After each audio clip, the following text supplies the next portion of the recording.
Hi friends, आज हम बात करेंगे फंडामेंटल ड्यूटीज़ के बारे में। तो चलिए इंपॉर्टेंट बातें करते हैं इसके बारे में।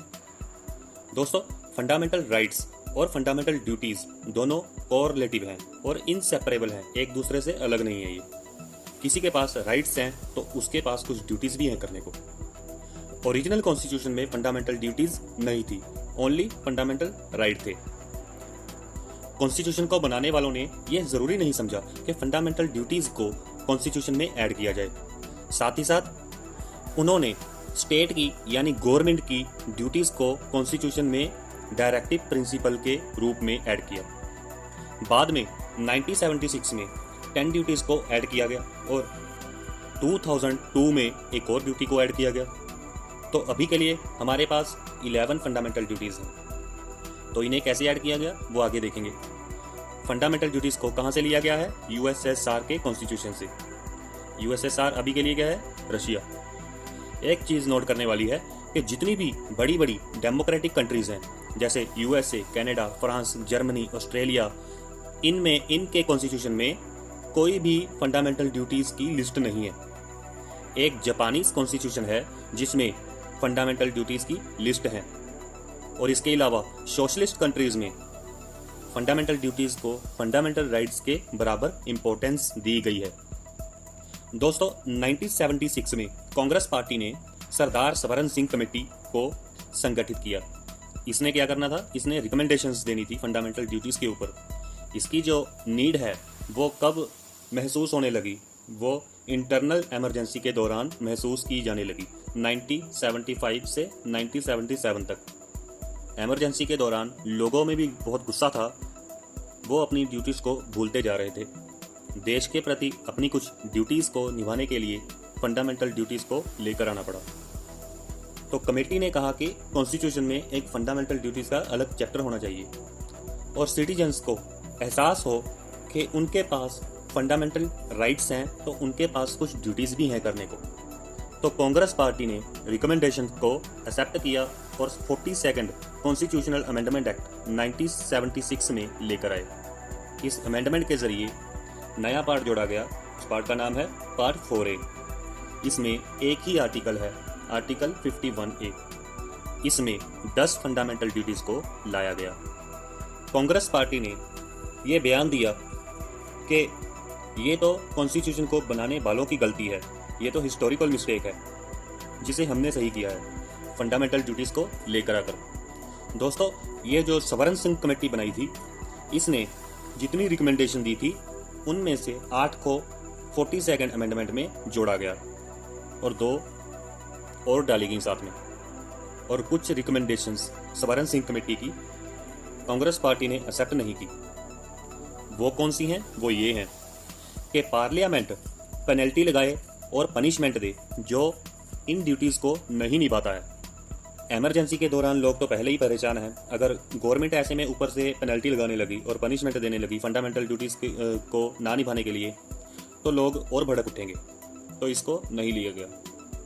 दूसरी बात कि जो भी कानून लाया जाएगा पनिशमेंट देने के लिए और पेनल्टी लगाने के लिए, वो किसी कोर्ट में क्वेश्चनेबल नहीं होगा, तो इसको भी नहीं लिया गया। और तीसरी बात कि टैक्स पे करना एक फंडामेंटल ड्यूटी होनी चाहिए, तो इसे भी नहीं लिया गया। ये तीनों के तीनों गवर्नमेंट ने रिजेक्ट कर दिए थे। तो हम अब देखते हैं आर्टिकल 51A में 11 ड्यूटीज़ हैं, वो कौन सी हैं, एक एक करके। कॉन्स्टिट्यूशन की, इसके आइडियल्स की, इंस्टीट्यूशन की, जैसे कि नेशनल फ्लैग, नेशनल एंथम, इनकी रिस्पेक्ट करना। दूसरा, follow the noble ideals that inspired national struggle for freedom. तीसरा, uphold and protect the sovereignty, unity and integrity of India. चौथा, defend the country and render the national service when called upon to do so. पांचवा, promote harmony and spirit of common brotherhood among all the people of India, transcending religious, linguistic, regional और sectional diversities and to renounce practice derogatory to the dignity of the woman. छठा, preserve, protect rich heritage of the country's composite culture. सातवां, protect and improve natural environment including forest, lake, river, wildlife, living creatures. 8वां, to develop scientific temper, humanism and spirit of inquiry and reform.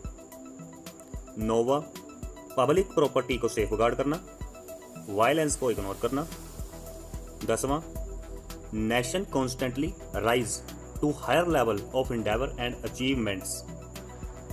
Last 11वां, इसे add किया था 86 constitutional amendment act के जरिए 2002 में. ये क्या है? To provide opportunity for education to his child और ward between age of 6 to 14 years. 6 से 14 साल के बच्चे को एजुकेशन देनी. 1999 में एक और कमेटी बनी थी, Verma committee on fundamental duties. इसका क्या काम था? इसका काम था आइडेंटिफाई करना लीगल प्रोविज़न को, फंडामेंटल ड्यूटीज़ को इम्प्लीमेंट करने के लिए. वो कौन कौन से हैं? Prevention of insult to national honour act 1971.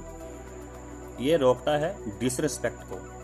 Constitution of India, national flag, national anthem के खिलाफ. और कई सारे क्रिमिनल लॉ को लाया गया है पनिशमेंट के लिए जो एनिमिटी को प्रमोट करते हैं.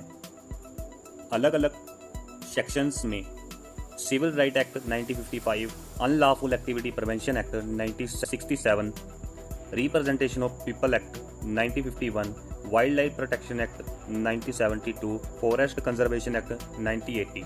ये सारे फंडामेंटल ड्यूटीज़ को इम्प्लीमेंट करने के लिए लीगल प्रोविजंस हैं. आई होप आपको कुछ ना कुछ जानने को मिला होगा.